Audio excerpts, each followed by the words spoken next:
नवरात्रि का पर्व शुरू होकर समापन की ओर आ चुका है। आज पहले ही दिन आप लोग को सबको बोला गया था कि अपने अंदर दैवी गुण प्रकट करेंगे, और दैवी गुणों के जो लक्षण हैं, दैवी संपदा के जो लक्षण हैं, वो भगवत गीता में से पढ़ के उनको अपने जीवन में उतारोगे। साथ साथ रोज़ भी कुछ ना कुछ गुरु जी के ज्ञान से विशेष एक ना एक मैसेज मिलता है हर एक को। पूजा का फ़ायदा तभी है जब पूजा मतलब पा जा, जो पूजा तुमने की उसमें जो देवी गुण थे वो तुमने पा लिए या परमात्मा को पा लिया, तब तुम्हारा पूजा करना सफल है। यदि परमात्मा नहीं पाया, बाकी सब कुछ मिला तो क्या हुआ, कुछ भी उससे हासिल नहीं होगा। ज्ञान जो है वो रोज़ हमको परमात्मा की प्राप्ति कराने के लिए सहयोग करता है, उसमें हम भी अपना योगदान करते हैं, तब हमको ईश्वर की प्राप्ति होती है, हमारा योग लगता है। अपने अंदर के सद्गुणों को बढ़ाते जाओ। कल भी जैसे बात चल रही थी, हर एक का मान सम्मान हमें करना है, किसी का भी अपमान नहीं करो। मन से, वचन से, कर्म से किसी का भी अपमान हमें नहीं करना है। इस बात के लिए हमको विशेष सावधानी रखनी है। हर एक के अंदर भगवान बसते हैं, और ये भी सब आप लोगों ने सुना था कि नहीं फ़ायदा जीने का उसको जो रोते हुए को हंसाना ना आए। किसी के चेहरे पे मुस्कुराहट है और आप कुछ ऐसा व्यंग या ऐसा कुछ बोलते हो कि उसके चेहरे की मुस्कुराहट ख़त्म हो जाती है, तो वो आपने बड़ा भारी पाप किया। आप अपने अंदर भी ऐसे विचार रखते हो जैसे आपके अंदर की प्रसन्नता, मुस्कुराहट ख़त्म होती है, वो भी आप पाप करते हो। इतना अपने को हार्ड हार्टेड बनाओ कि अगला अगर कोशिश करे आपको दुखी करने की तो वो ना कर सके, आपके विचार अगर आपको दुखी करने की कोशिश करें तो वो आपको ना कर सके। मतलब बाहर से भी कोई आपका नुकसान नहीं कर सके और अंदर से भी आपका कोई नुकसान ना कर सके। इतना अपने को शक्तिशाली बनाना है। शक्ति का प्रतीक है, शक्ति का रूप है, शक्ति की पूजा कही जाती है। तो इतना सब लोगों ने, सत्संग में आने वाले लोगों ने भी, हमने देखा, सब ने बढ़ चढ़ के इस नवरात्र में, हर साल जो 2 बार आते हैं नवरात्र, उनमें सब बढ़ चढ़ के सहयोग करते हैं, योगदान करते हैं अपना।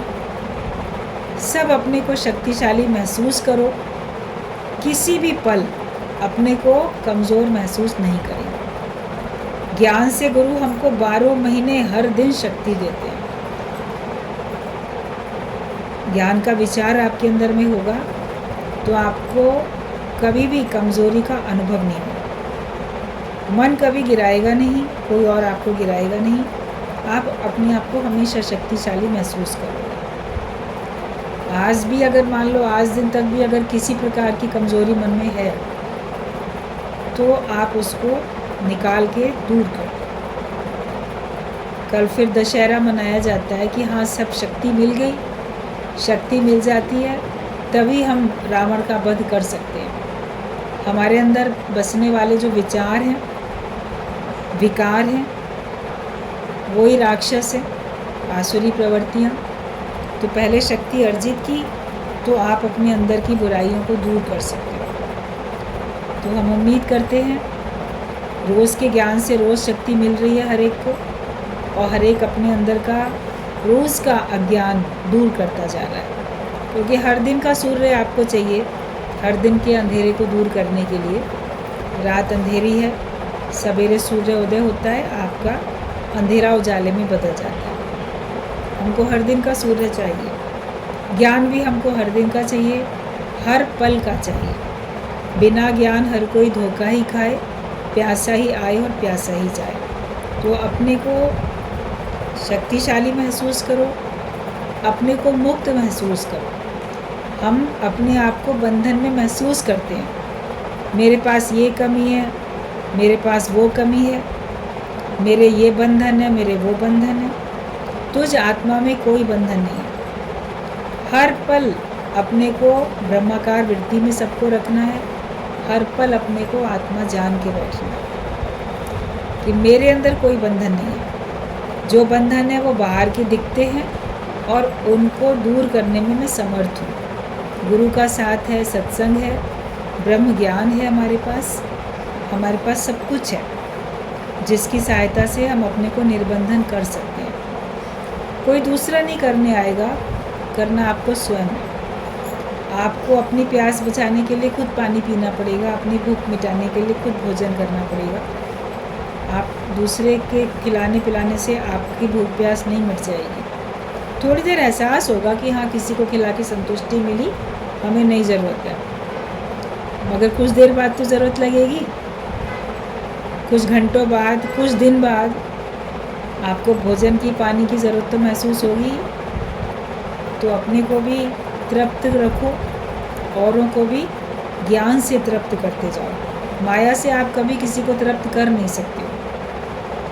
ज्ञान के विचार दोगे तो आप हर एक को तृप्त कर सकते हो। जिनके संपर्क में आप बैठते हो, जाते आते हो, जो आपके संपर्क में आते हैं, उनको सबको ज्ञान के रंग में रंगते जाओ। अंदर से ये शुद्ध संकल्प होना चाहिए कि हम सबको ज्ञान के रंग में रंगते जाएं। आप जैसा भाव जगाओगे वैसा फल पाओगे। आपकी भावना का फल आपको मिलेगा, दूसरे की भावना का फल दूसरे को मिलेगा। गुरु जी की वाणी में है आगे कि मुक्त अभिमानी मुक्त है। तुम मानो या ना मानो, पर तुम हो भगवान। ये ब्रह्मज्ञानी कहता है, क्योंकि ब्रह्मज्ञानी का पेखन सब ब्रह्म होता है। ब्रह्मज्ञानी सबको ब्रह्म करके देखता है, इसीलिए वो सब जगह भगवान देख लेता है। जगत वाले अपने अंदर भी नहीं देख पाते, सब तरफ भी नहीं देख पाते, किसी किसी में और कभी कभी देख पाते हैं। जो तमोगुणी भक्ति है वो किसी एक में भगवान देखने के लिए आपको प्रेरित कर देती है। बस यही भगवान है, मैं इसी को भगवान मानता हूँ, यही भगवान है, इसके अलावा कोई भगवान नहीं है। कोई किसी एक इष्ट को मानेगा, कोई किसी एक देवी देखो देवता को मानेगा, या किसी एक धर्म को मान लेगा कि बस जिसको मैं मानता हूँ वही भगवान है, उसके अतिरिक्त और कोई भगवान नहीं है। तो वो तमोगुणी भक्ति होती है, किसी एक में भगवान देखना। रजोगुणी भक्ति होती है, आप सब में भगवान देख तो रहे हो, लेकिन कभी किसी में देखते हो, कभी किसी में देखते हो। आज किसी में भगवान देखा, कल उसमें भगवान नहीं भी देखते हो। कल किसी में भगवान नहीं देख रहे थे, आज उसमें देखने लगते हो। क्योंकि आपकी मनोकामना जैसे जैसे पूरी होती रहती है, वैसे वैसे आपके भगवान देखने के भाव भी बदलते रहते हैं। ये भगवान है, मेरी कामना पूरी करता है, और ये भगवान नहीं है, ये नहीं पूरी करता। पहले मानता था, अब इसको नहीं मानता। तो कभी कभी देखते हो या किसी किसी में देखते हो, कभी किसी में कभी किसी में देखते हो, तो वो रजोगुणी भक्ति है। आपको कभी भगवान दिखते हैं सर्व में, कभी नहीं दिखते। लेकिन जो सतोगुणी भक्ति होती है वो सर्व में भगवान देखता है और सदा देखता है, उसका वो भाव कभी बदलता नहीं है। गुरु हमको सतोगुणी भक्ति में ले आते हैं अपने ज्ञान से। आपको सर्वत्र कण कण में भगवान दिखाई दे, जर्रे जर्रे में है झांकी भगवान की, किसी सूझ वाली आँख ने पहचान ली। हर एक के अंदर आपको भगवान दिखाई दे, भगवत भाव आपका ऐसा बन जाए। ब्रह्मज्ञानी सब में भगवान देखता है, उसको भगवान के अलावा कुछ नहीं दिखता। कोई जगह ना तुझसे खाली है, तू व्यापक डाली डाली, वो सब में भगवान देख लेता है। ऐसा ब्रह्म ज्ञान तो सबने सुन लिया। आप सब ब्रह्म ज्ञानी हो, ब्रह्म का ज्ञान है मतलब ब्रह्म ज्ञानी हो ना। ये तो नहीं कह सकते कि आप ब्रह्म ज्ञानी नहीं हो। ब्रह्म के बारे में सारी जानकारी है आपको, तो फिर सब में भगवान क्यों नहीं देखते, सब में ब्रह्म क्यों नहीं देखते, किसी को कम किसी को अधिक करके क्यों देखते। अपने से मेहनत करें और अपने दोष देख के दूर करने। दूसरे के दोष दिखते हैं, उसका रिसीविंग माइंड बना के अगर आप उसको कह सकते हो तो कहो, वरना कहने की ज़रूरत नहीं। उसको जो सुधार सकता है उससे कहो। आप क्या सुधार सकते हो दूसरे को? अगर नहीं सुधार सकते तो उसको टोकने से कोई मतलब नहीं है। या इतना उसको प्रेम करके उसका माइंड रिसीविंग बनाओ कि तुम्हारी बात को वो सुने, समझे, रिसीव कर पाए, महसूस कर पाए तुम्हारी बात को जो तुम कहना चाहते हो। तब वो अपने पे कृपा करेगा तो सुधरेगा। वरना जिसका जिस चीज़ से कंसर्न होता है उसको शिकायत कर देते, देखो इसने ऐसा ऐसा किया, अब जो उसको देखने वाला है वो करेगा। बच्चों की शिकायत उसके माता पिता से कर देते हैं, कभी बच्चों की शिकायत स्कूल में टीचर से कर देते हैं, टीचर बच्चों की शिकायत पेरेंट्स से कर देती है। कहीं पे ऑफिस में जाते हो, कोई आपसे दुर्व्यवहार करता है, अच्छा व्यवहार नहीं करता आपसे, तो आप उसकी शिकायत दूसरे से कर देते हो। देखो यहाँ का चपरासी ऐसा है, यहाँ का क्लर्क ऐसा है। हेड क्लर्क से बोलोगे या मैनेजर से बोलोगे या मालिक से बोलोगे, फिर वो देखेगा उसको। किसी भी ऑफिस में या कहीं भी आपने देखा कोई कमी, तो जहाँ शिकायत के है, जहाँ पे शिकायत करने से कोई आपको लगेगा सुनवाई होती है, अपनी ओर से करते हो। कहीं पे आप पुलिस में रिपोर्ट लिख के कंप्लेन कर देते हो, कानून का सहारा कहीं पे ले लेते हैं। ऐसे चलता है। और भगवान का भक्त जहाँ जैसी आवश्यकता होती है वैसा करता है, लेकिन ओवरऑल वो सबको भगवान के ऊपर छोड़ देता है कि भगवान तुम तो देख ही रहे हो। उसको फिर कहने की भी ज़रूरत नहीं होती है कि तुम देख रहे हो, तुम करोगे। वो जानता है कि वो देखते हैं और कर रहे हैं। और फिर भी अगर कहना होता है तो ना कहना तू कभी जग से, तू ईश्वर से ही कह लेना, भगवान से ही कह के रखो। वो ही सबको देखने वाले, सबका कर्म का फल देने वाले, कैसे न कैसे हर एक का वो सुधार करने वाले हैं। हम अपने दोष देख के अपने दोषों को हमें दूर करना है। दूसरे के जहाँ तक हो सकता है देखो नहीं, देखो तो चित्त में नहीं धरो, और उसको बार बार कहो नहीं। आप अपना जीवन सुधार लो तो ये बड़ी बात है।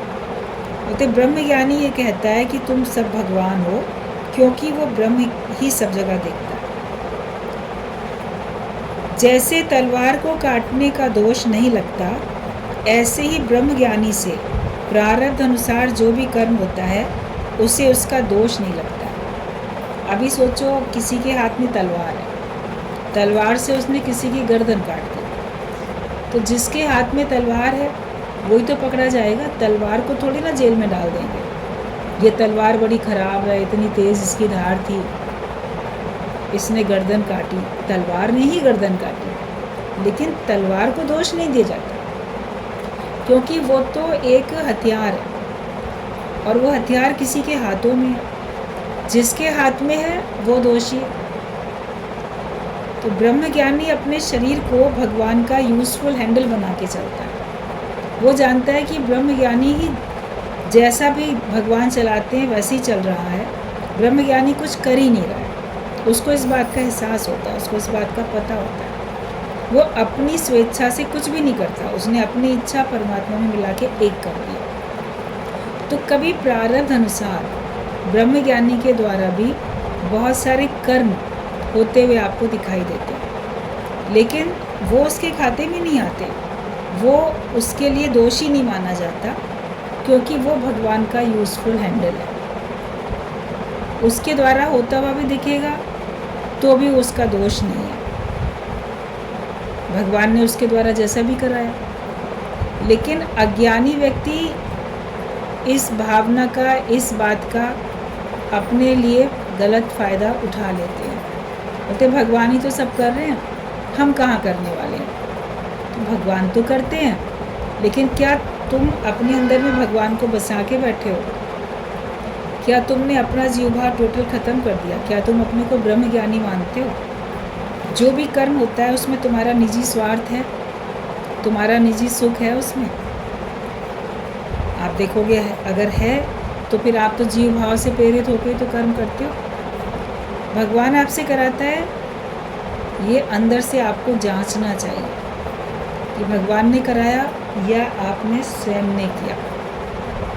ईश्वर इच्छा को और स्वयं की इच्छा को अलग अलग करना ब्रह्म ज्ञान से, विवेक खुलने के बाद संभव हो पाता है, वरना नहीं हो पाता है। जो वास्तव में ब्रह्म ज्ञानी है उसके ऊपर कोई दोष नहीं है।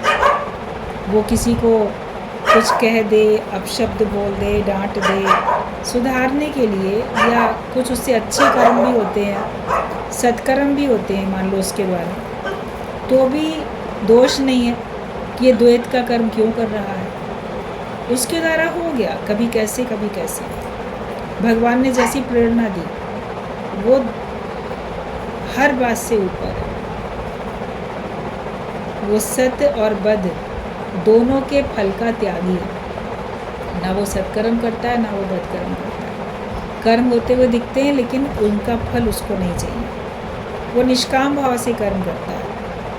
अपने को ब्रह्मज्ञानी बनाओ और अपने को परमात्मा का यूज़फुल हैंडल बनाओ। कर्म होता है मन से, वाणी से और तन से। मन में भगवान बसे हैं, जो भगवान कहेंगे वही होगा। वाणी में भी भगवान है और शरीर में भी भगवान है। हर जगह भगवान ही भगवान है। ये बात पक्की हो और आप अपने को टोटल भगवान से मिला के एक कर चुके हो, फिर आप देखोगे आपके द्वारा कोई भी कर्म आपके फल के रूप में खाते में आएगा नहीं। इच्छाएं तुम्हें भिखारी बना देती हैं। वॉन्ट्स मेक्स यू बेगर।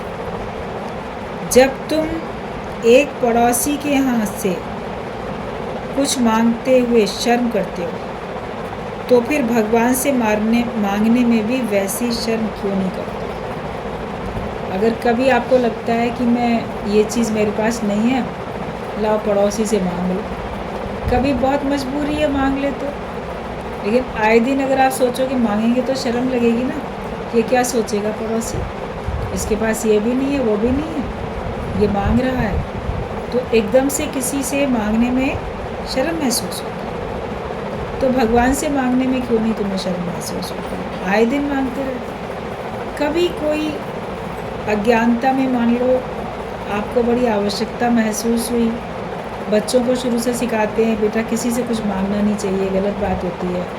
मांगना है तो भगवान से ही मांगो। भगवान देने वाले हैं, सब देंगे। भगवान पे विश्वास दिलाने के लिए बच्चों को ऐसे कहा जाता है, लेकिन वो एक आदत बन जाती है। ओल्ड एज तक वही आदत बनी रहती है। हर बात के लिए भगवान से कुछ मांगते रहते हैं। तो मांगने में हमें अंदर में खराब ना हो। आप देखो, भगवान की भक्ति करो केवल, भगवान आपको बिना मांगे ही सारे इच्छित पदार्थ आपको स्वयं भगवान देते हैं, जब आप उनके रास्ते पे चल पड़ते हो। तो भगवान से मांगने में भी हमें वैसी शर्म करनी चाहिए। चाहनाओं के कारण ही आदम और ईव को सज़ा मिली। एडम और ईव, जो क्रिश्चियंस में स्टोरी आती है कि भगवान ने उनको बनाया और स्वर्ग में रख दिया और कहा तुम्हें बिना मांगे सब मिलेगा, लेकिन तुम कुछ मांगना नहीं। मांगोगे तो तुमको यहाँ से जाना पड़ेगा। तो उनको ज़रूरत की सारी चीज़ें मिलती रहती थी, दोनों बड़े खुश रहते थे। एक दिन वहाँ पे ऐसे सैर कर रहे थे, तो बगीचे में बहुत सुंदर फल लगे हुए थे पेड़ में। तो वो जो ईव होती है स्त्री, वो कहती है पति से, अपने एडम से, कि ये फल मुझे चाहिए, इसको तोड़ के दे दो, खाएंगे इसको। तो उसने कहा भगवान ने कहा है अपनी मर्ज़ी से कुछ नहीं लेना है, भगवान अपने आप उनको देंगे। कहती नहीं, मेरे को तो ये बहुत मन है खाने के लिए, अभी दो। तो ज़िद करती है। उसका तो अपना हाथ नहीं पहुंच सकता था, और वो उसकी बात मान के उधर चढ़ के पेड़ पर और वो फल तोड़ के देता है। वो भी खाती है, खुद भी खाता है, दोनों लोग खाते हैं। तो भगवान को तो पता चल गया। भगवान प्रकट हुए। भगवान ने कहा अब तुमने अपनी इच्छा से फल खाना शुरू कर दिया, तो अब तुम यहाँ से जाओगे। अब तुमको दोनों को हम पृथ्वी लोक पे भेज देते हैं, वहीं पर अब तुम खुद कर्म करके उसके फल भोगो।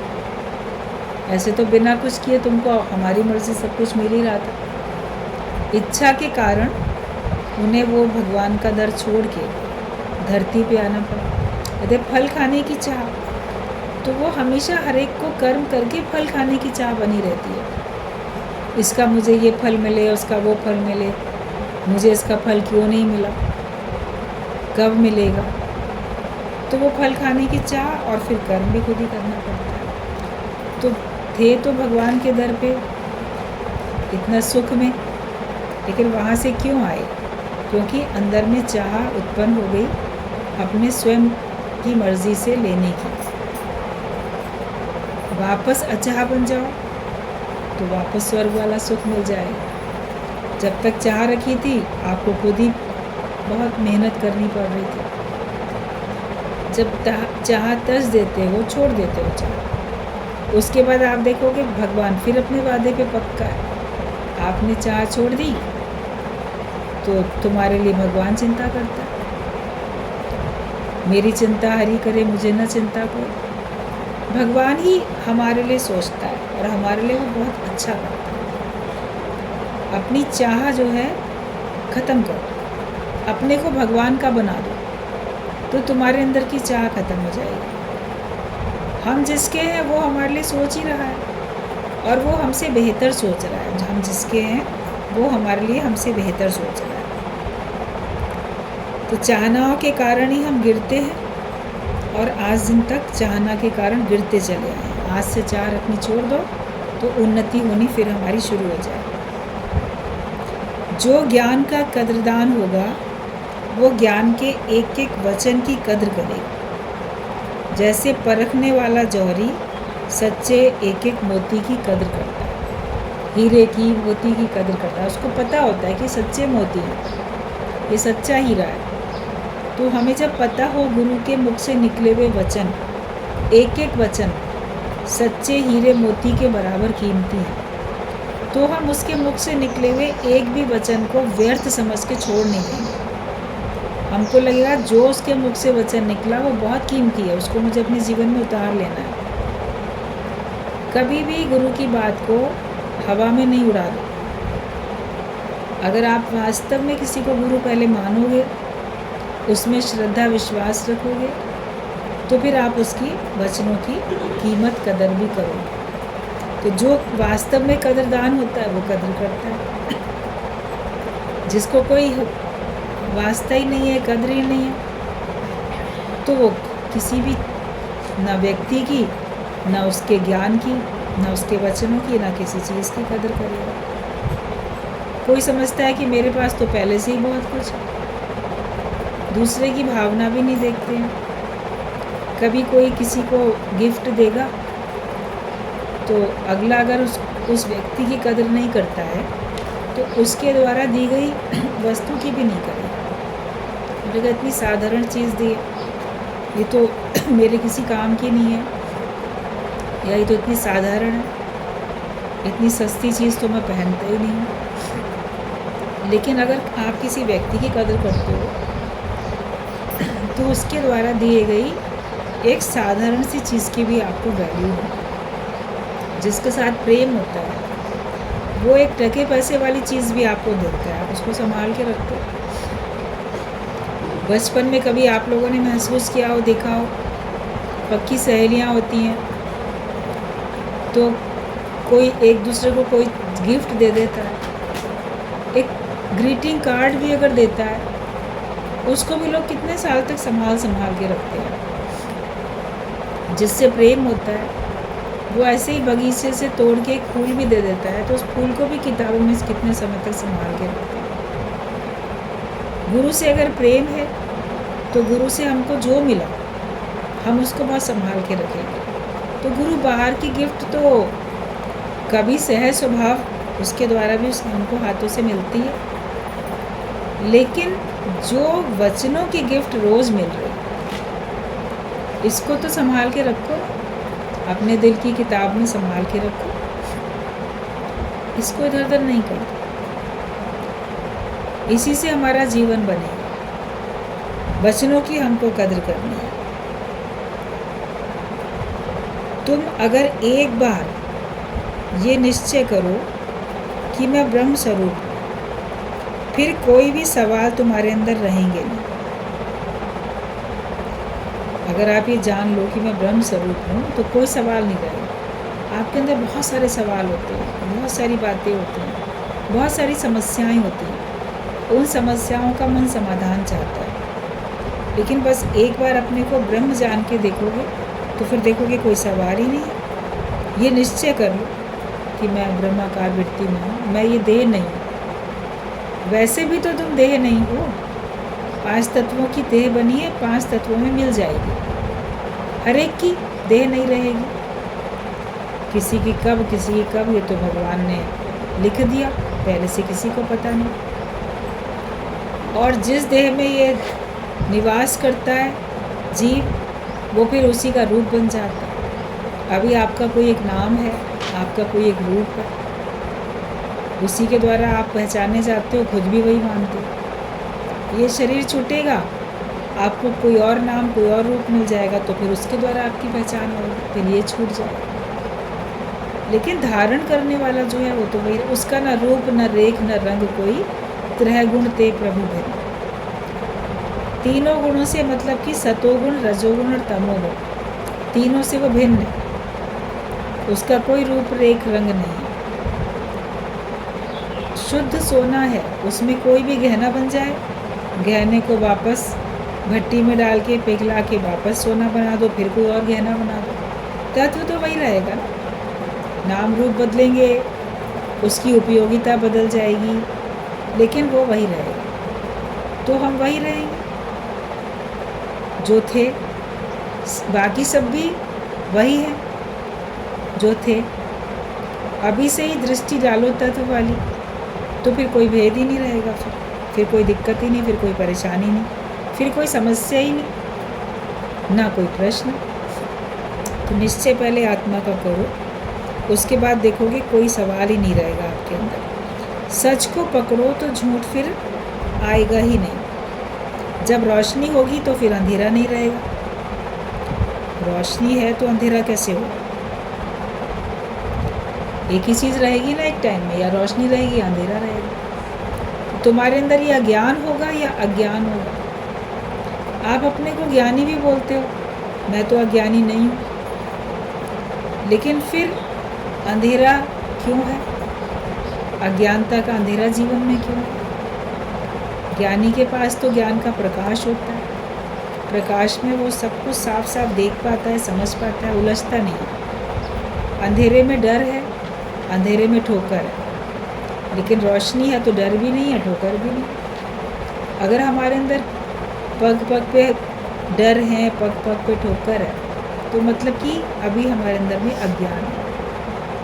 अज्ञानता की वजह से ही हम दुखी होते हैं या माया में सुखी होते हैं।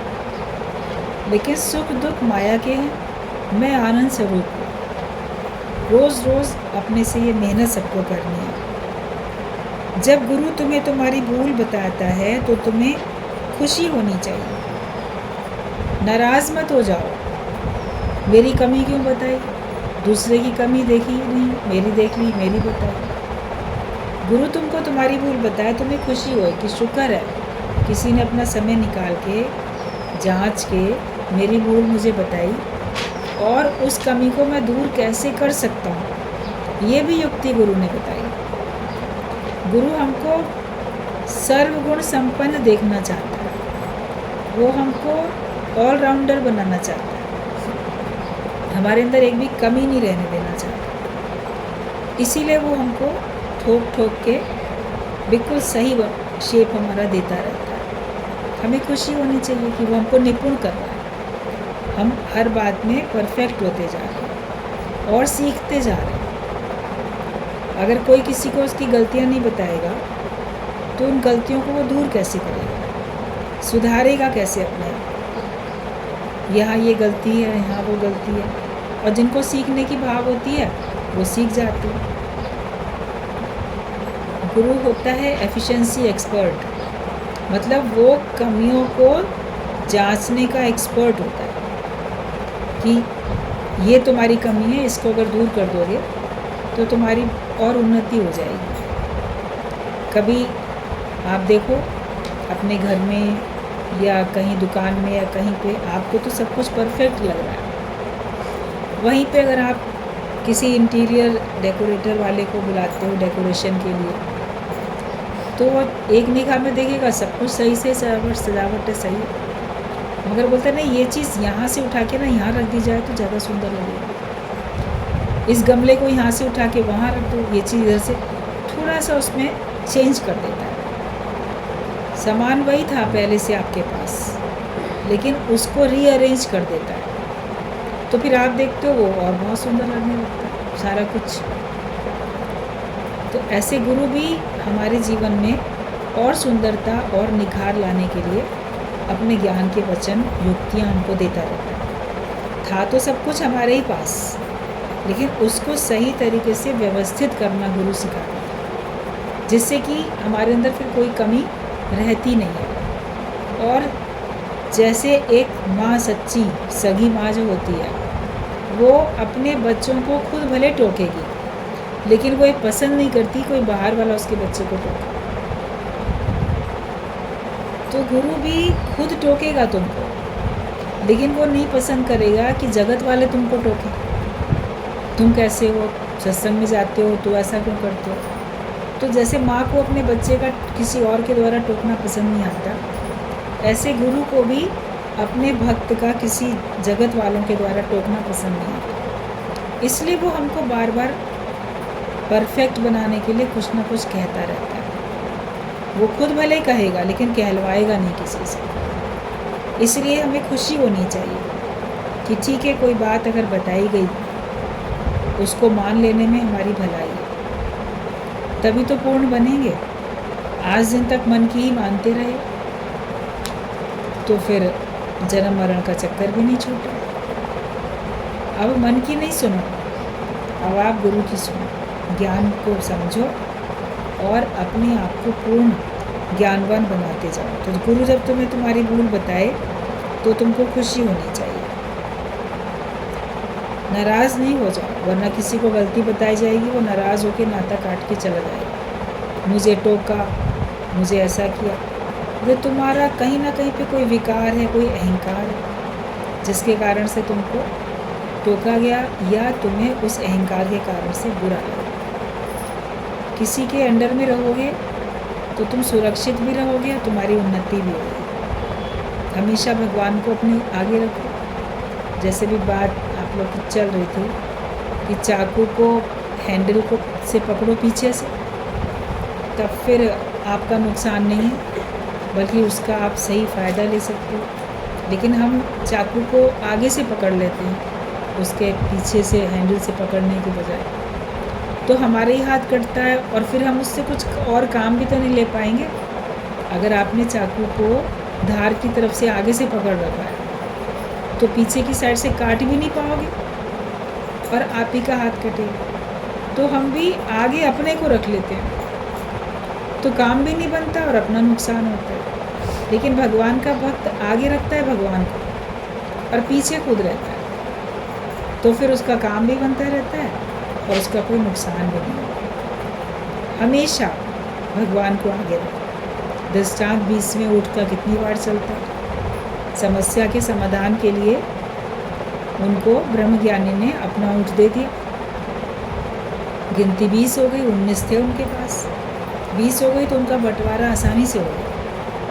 और बाद में देखा तो ब्रह्मज्ञानी का जो ऊँट था वो बच भी गया, क्योंकि पिता तो उन लड़कों की वसीयत में लड़कों के लिए लिख के गया था कि जो मेरे पास ऊँट हैं, बड़े लड़के को मेरे ऊँट का आधा हिस्सा दे देना, दूसरे वाले को चौथाई हिस्सा दे देना, तीसरे वाले को 5वां हिस्सा दे देना। अब वो जब देखते हैं 19 ऊँट है तो 19 ऊँट का आधा कैसे करेंगे, वो तो जीवित है ना, काट के थोड़ी कर सकते हैं। 20 होते तो 10-10 कर लेते। तो ब्रह्मज्ञानी ने अपना ऊँट दे दिया कि चलो 20 हो गए ना तुम्हारे, अब कर लो बंटवारा, मैं अपनी तरफ से दे देता हूँ। खुश हो गए। अब 20 हो गए तो आधा देना है बड़े लड़के को, 10 दे दिए। अब चौथाई हिस्सा देना है बीच वाले को, तो 20 का चौथाई कितना हुआ, 5।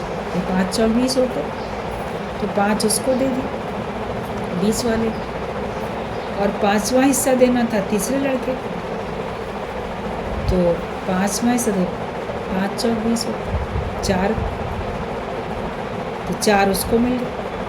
10 एक को मिले, 5 एक को मिले, 4 एक को मिले, टोटल मिला के फिर 19 हो गए। और जो ब्रह्मज्ञानी का ऊँट था वो अलग खड़ा है, सबका समस्या का समाधान भी कर दिया, तो भी निर्लेप मारा। उसने कहा तुम्हारा तो बंटवारा हो गया, मेरा ऊँट तो देखो एक बच गया, ये तो मेरा ही है, तो मैं इसको लेके जा रहा हूँ। बोला हाँ आप ही का है, आप ले जाओ। तो वो उनका ऊँट उसमें शामिल भी हुआ, उनकी समस्या का समाधान भी हो गया और फिर वो निर्लेप न्यारा अलग। ऐसी ब्रह्मज्ञानी भगवान को आगे रखता है 20वें ऊँट की तरह, तो सारी समस्या का समाधान भी हो जाता है। भगवान हमारी सारी समस्याओं का निपटारा भी कर देते हैं और भगवान फिर सबसे निर्लेप न्यारे भी रहते हैं, किसी में अटकते भी नहीं हैं। मनुष्य तो किसी का करेगा तो अटक जाएगा, लेकिन भगवान जो है वो सबका काम करके भी निर्लेप न्यारा रहता है। तो ऐसे हम भी रहें जगत में, लेकिन जैसे कमल का फूल पानी में रहते हुए पानी से ऊपर है, उससे निर्लेप न्यारा है, ऐसे ही जगत में भी रहो तो न्यारे बन के रहो। सबसे न्यारे बन के रहोगे तो सबके प्यारे भी बन के रहोगे। लिपायमान हो जाओगे तो कोई पसंद भी नहीं करेगा। आप बस भगवान के बन के रहो तो आपके लिए सदा सुखी सुखी।